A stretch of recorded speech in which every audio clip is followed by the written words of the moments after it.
क्या आप जानते हैं भगवान बुद्ध के अंतिम संस्कार के समय उनकी चिता को कई बार अग्नि देने की कोशिश की गई, लेकिन उनकी चिता नहीं जली। क्यों? क्योंकि वे अपने सबसे प्रिय शिष्य महाकश्यप का इंतजार कर रहे थे। उन्होंने अपने शिष्य महाकश्यप के आने का इंतजार करने का निर्देश दिया था। जी हाँ, क्योंकि महाकश्यप 500 बौद्ध भिक्षुओं के साथ भगवान बुद्ध के दर्शन करने आ रहे थे।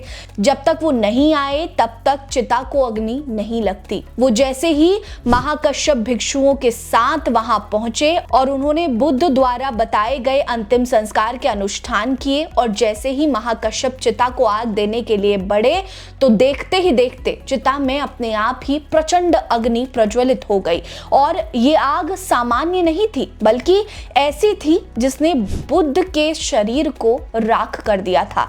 इस दौरान जोरदार बारिश भी हुई थी और बारिश होने से आग बुझ गई, जिससे भगवान बुद्ध के कुछ अवशेष बच गए।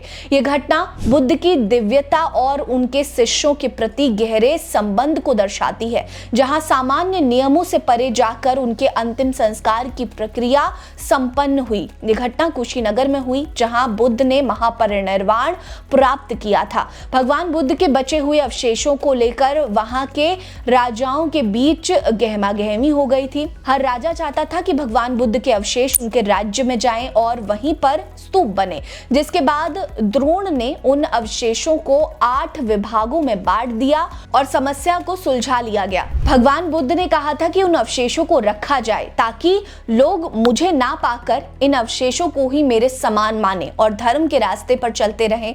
आप इन अवशेषों को लेकर आपने इन स्तूपों के बारे में कभी सुना या नहीं, हमें कमेंट करके जरूर बताइएगा।